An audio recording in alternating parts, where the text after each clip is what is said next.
السلام علیکم، کیا حال ہے جناب؟ خیریت سے آپ لوگ؟ قانون سے آگہی ہر شہری کا بنیادی حق ہے، تو کچھ چھوٹے چھوٹے ایسے معاملات ہم آپ کے لیے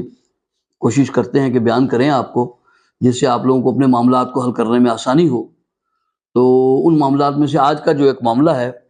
وہ ایک خاتون آئی ہیں، تو انہوں نے بتایا ہے کہ ان کے خاوند جو ہے وہ فوت ہو چکے ہیں۔ تو اسلام آباد کے اندر ایک سوسائٹی ہے، اس میں ان کا مکان ہے، اسی میں وہ رہتے بھی ہیں۔ تو اب وہ فوت ہو چکے ہیں، مکان ان کے نام پہ، اس کے 2 بیٹے ہیں چھوٹے۔ تو اس نے کہا ہے کہ اب یہ ہم مکان بیچنا چاہتے ہیں، کیونکہ ہماری کچھ ضروریات ایسی ہیں کہ ہم اس مکان کو بیچنا چاہتے ہیں۔ تو اب اس کے لیے مجھے کیا طریقہ کار اختیار کرنا پڑے گا تاکہ یہ آسانی سے کچھ ہو جائے۔ تو اس کے اگر اس قسم کی جو بات انہوں نے بتائی ہے، اگر اس قسم کا کوئی مسئلہ کسی کے ساتھ بھی ہو، تو سب سے پہلے تو یہ ہوگا کہ چونکہ مکان جو ہے وہ خاوند کے نام پہ ہے ان کے، تو ان کو ایک سول کورٹ سے ایک وراثت نامہ پہلے بنانا پڑے گا۔ یہ ایک دعویٰ جو ہے وہ دائر کریں گے سول عدالت میں کہ جی مرحوم ان کا یہ نام ہے، وہ اس کے اندر سارا اس کی تحریر ہوگی کہ وہ مرحوم جو ہیں اس طرح وفات پا گئے ہیں، تو ان کی میں بیوہ ہوں اور یہ بچے ہیں 2، تو یہ ان کی ایک پراپرٹی ہے۔ تو اب یہ ہے کہ ہمیں وراثت نامہ جاری کیا جائے کہ جو مرحوم فوت ہو گئے ہیں ان کے قانونی و شرعی وارثان ہم ہی ہیں، یعنی بیوہ اور یہ 2 بچے۔ تو عدالت ایک ضابطے کی کارروائی کے بعد جو ہے نا آپ کو وراثت نامہ جاری کر دے گی، جس میں یہ وراثت نامے میں ڈگری ہوگی کہ جناب یہ بیوہ اور یہ جو بچے ہیں 2 یہی وارثان ہیں ان کے۔ جب آپ کو وہ ڈگری مل جائے گی تو اس کے بعد پھر آپ نے سوسائٹی میں جانا ہے، اپنی مطلب سوسائٹی میں جس کے اندر وہ آپ کا مکان ہے، تو وہاں پر جا کر اس وراثت نامے کی بنیاد کے اوپر آپ نے ان سے کو بتانا ہے کہ جی یہ جو پراپرٹی ہے اس وراثت نامے کے مطابق ٹرانسفر کر دی جائے۔ تو وہ جو آپ کی پراپرٹی ہے وہ سوسائٹی میں جیسے وہ وراثت نامہ آئے گا تو ایک کارروائی جو بھی ان کا ایک طریقہ کار ہوتا ہے وہ کارروائی کو اختیار کر کے سوسائٹی جو ہے اس مکان کو 3 بندوں کے نام پہ کر دے گی، یعنی پہلے وہ آپ کے خاوند کے نام پہ تھا، اب یعنی وراثت نامے کی بنیاد پہ وہ آپ کے نام پہ بیوہ اور 2 بچے وہ ان کے نام پہ ہو جائے گی پراپرٹی۔ اب جب ان کے نام پہ چڑھ جائے گی، اب اس کے بعد چونکہ آپ اس کو بیچنا بھی چاہتی ہیں تو آپ کو پھر ایک فیملی کورٹ کے اندر ایک گارڈین کی درخواست دائر کرنی ہوگی کہ جناب یہ ایک پراپرٹی ہے جو کہ جس میں بچوں کا بھی یہ حصہ ہے، تو میں ان بچوں کی ذات اور جائیداد کی گارڈین بننا چاہتی ہوں، تو مجھے ان کی ذات اور جائیداد کا گارڈین بنایا جائے۔ تو اس فیملی کورٹ کے اندر ایک ضابطے کی کارروائی کے بعد جو ہے وہ آپ کو گارڈین عدالت جو ہے وہ گارڈین مقرر کر دے گی آپ کو، اور آپ کو سرٹیفکیٹ جاری کر دیا جائے گا کہ ان دونوں بچوں کی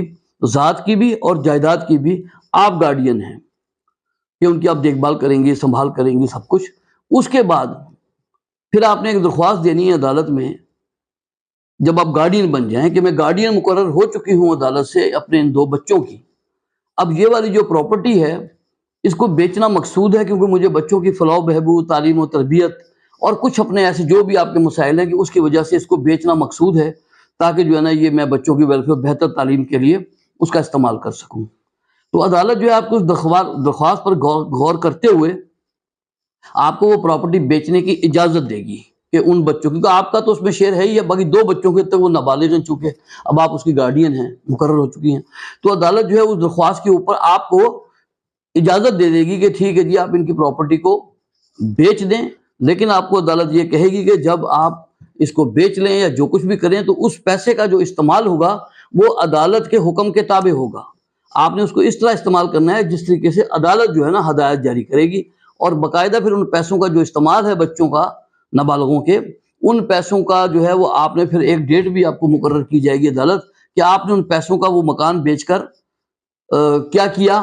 اس کی بھی آپ نے حساب کتاب عدالت کے اندر جمع کرانا ہوگا۔ تو جب آپ کو پرمیشن ٹو سیل جو ہے عدالت سے مل جائے گی تو پھر آپ اسی بنیاد پہ ہر جگہ پہ جا کے بچوں کے بیہاف پہ بیان بھی دیں گی اور یہ پراپرٹی کسی کے نام پہ بھی ٹرانسفر کروا دیں گی، ٹھیک ہے، اور پھر وہ پیسہ جو آپ کو اس مکان کے اگینسٹ ملے گا وہ پھر بچوں کا جو اس کے اندر حصہ ہے اس کو آپ نے عدالت کی ہدایت کے مطابق پھر خرچ بھی کرنا ہے اور عدالت کے